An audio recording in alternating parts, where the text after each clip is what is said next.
and welcome to Mahindra Guru, the Brahmastra Success. You are watching Trace Error Detection. But before starting with the session, it's a humble request to all the aspirants to kindly subscribe to YouTube channel and download our app from Mahindra's Google Play Store. Now, without wasting any further time, let's start with the discussion today. Here comes our first question. You could see इस question में 5 जो है phrases दिए गए हैं and every phrase is marked by 1, 2, 3, 4 and 5 numbers. So let's start कि इस sentence को पढ़ने पे क्या एरर निकलती है. We'll see this. NASA has developed a new high-tech material that use electricity to significantly promote healing of injured wounds.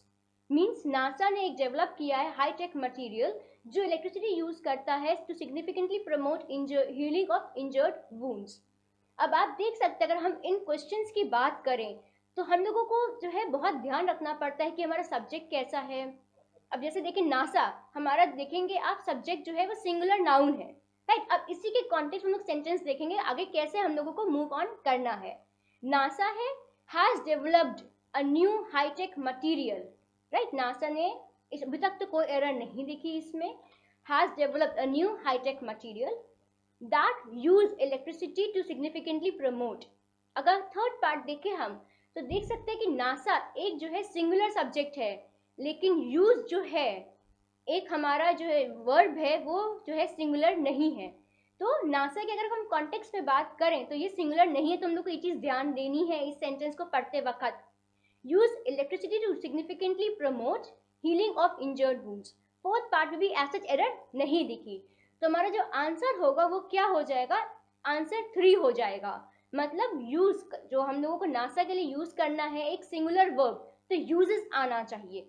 Here is the answer. Answer is 3 that uses instead of use. हम लोग को subject देखना है, verb देखना है, उसके accordingly हम लोगों को यूज करना है. तो सब पकड़ में आ गया कि हाँ एरर जो है क्या है, थर्ड पार्ट में है. Let's move on to our next question. Our next question says, a thick blanket of fog early affect normal life at many places in Punjab and Haryana, even as the minimum temperature hovered slightly above the normal levels at most places in the two states. And fifth one is no error. अगर हम पहले part पे देखते हैं लिखा हुआ है a thick blanket of fog early affect normal life at many places.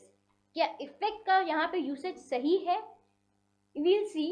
लग रहा है कि गलत है, लेकिन बाकी सेंटेंस पढ़ते हैं. In Punjab and Haryana even as the minimum temperature hovered slightly above the normal levels at most places in the two states. बाकी का सेंटेंस पूरा सही तो समझ में आ गया. एरर कंफर्म हो गई कि क्या है, एरर पार्ट 1 में है. अगर हम पार्ट 1 की बात देखें तो लिखा हुआ है thick blanket of fog early effect normal life at many places. और इफेक्ट अगर हम बात करें तो इफेक्ट हमारा क्या है, नाउन है. और हमें यहाँ पे क्या चाहिए, एक वर्ब चाहिए है.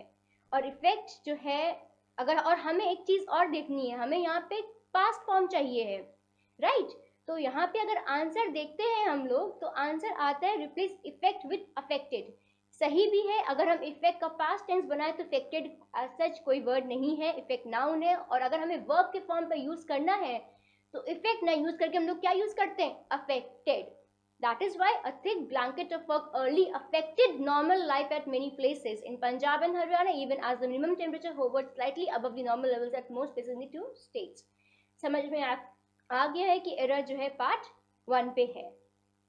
Let's move on to our next question. Next question says, Gambia's parliament has voted to extending the president's term in office for 3 months, even as his mandate was set to end soon. मतलब Gambia की parliament ने vote किया है कि president का term थोड़ा 3 months के लिए बढ़ा दिया जाए, जो कि उनका टेन्योर ऑलमोस्ट एंड होने पर था. अब इस सेंटेंस को अगर हम जो है फ्रेज बाय फ्रेज और 1 2 3 4 करके पढ़े तो देखिए कैसे आता है. Gambia's parliament has voted to extending हम लोगों को थोड़ा सा देखना है यहाँ पर कि हो सकता है गड़बड़ हो. बाकी सेंटेंस पढ़ते हैं फिर से.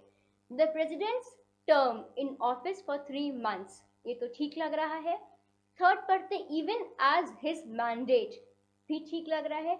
Was set to end soon, no error. अगर हम बात करें तो पार्ट 1 में पढ़ते वक्त लगा कि हाँ कुछ गड़बड़ी है. तो अगर देखें गड़बड़ी है तो गड़बड़ी क्या है, गड़बड़ी ये है कि जो टू है, टू के बाद नॉर्मली हम लोग वर्ब का फर्स्ट फॉर्म यूज करते हैं, तो इसका जो आंसर होगा वो टू एक्सटेंड होगा, ना कि extending. And here is the answer also which says replace extending with extend, right, क्योंकि टू के बाद हम लोग वर्ब का क्या फर्स्ट फॉर्म यूज करते हैं, राइट. अब देखते हैं हमारे पास नेक्स्ट क्वेश्चन क्या है. Next question here is the man suspected in killing 39 people at an Istanbul nightclub on New Year Eve has claimed that he received the order to attack from the notorious terrorist group. And the fifth one is no error. Sentence को फिर से पढ़ते हैं. इसमें लिखा हुआ है a man suspected, a man जो सस्पेक्टेड था, शक थे, जिसपे उसने 39 पीपल को किल करा है, उसने क्लेम किया है कि उसको ये ऑर्डर मिला था अटैक करने का from notorious terrorist group. Sentence को फिर से पढ़ तो देखते हैं एरर है कि भी नहीं सेंटेंस में है. पहले तो ये चेक करते हैं हम लोग. The man suspected in killing 39 people. Suspected in चलिए आगे देखते. थोड़ा सा यहाँ पे लग रहा है कि हाँ हो सकता है. At an Istanbul night club on new year's eve has claimed. ये तो सेंटेंस, ये तो फ्रेज ठीक लग रहा है यहाँ तक तो. That he received the order to attack, third part भी ठीक लग रहा है. From the notorious terrorist group भी ठीक है. तो समझ में आ रहा है कि एरर जो है पार्ट 1 में है. एरर किस चीज़ की है? एरर अगर हम बात करें तो सस्पेक्टेड के बाद नॉर्मली ऑफ आता है. ये एक फ्रेजल वर्ब की तरह यूज होता है, सस्पेक्टेड ऑफ, राइट. जैसे हम लोग कहते हैं रिफ्रेन फ्रॉम, तो ऐसे हम लोग कह सकते हैं सस्पेक्टेड ऑफ. ये भी एक क्या है? फ्रेजल वर्ब है. तो यही एरर है पार्ट 1 पे, replace in with of. Suspected of killing 39 people, right.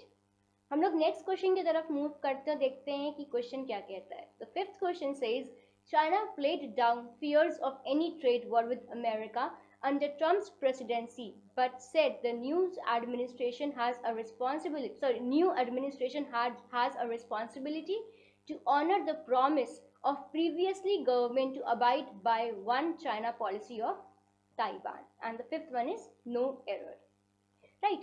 अब अगर हम बात करें तो देखें कि पहला पार्ट पढ़ते देखते हैं कि कुछ एरर है कि नहीं इसमें. China played down fears of any trade war with America. काफी हद तक पढ़ने पे ये सही लग रहा है.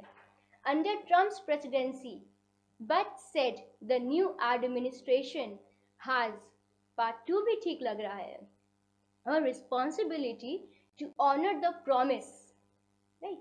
ये कह रहा है, चाइना कह रहा है कि जो नई एडमिनिस्ट्रेशन आई है, दे हैज़ द लाइबिलिटी, जो प्रीवियस गवर्नमेंट ने इनसे ऑनर करने की बात की थी, it is now there turn कि उसको फुलफिल करें. उस पर ये सेंटेंस है.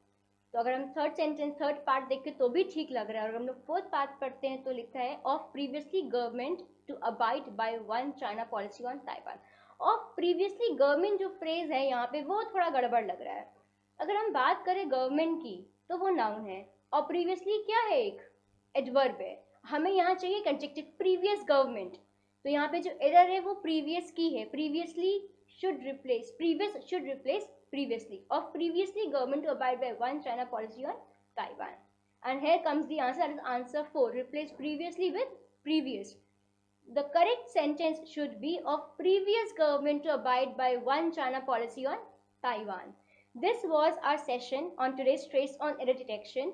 और अगर मैं बात करूँ रूल्स की, ग्रामर जो है, अगर हम पार्ट्स ऑफ स्पीच की बात करें, थोड़ा बहुत रूल पे हम लोग को ध्यान देना पड़ता है. इसी तरीके के ट्रिक्स जो है हम आपको बताते रहेंगे. Keep following this trace error detection series.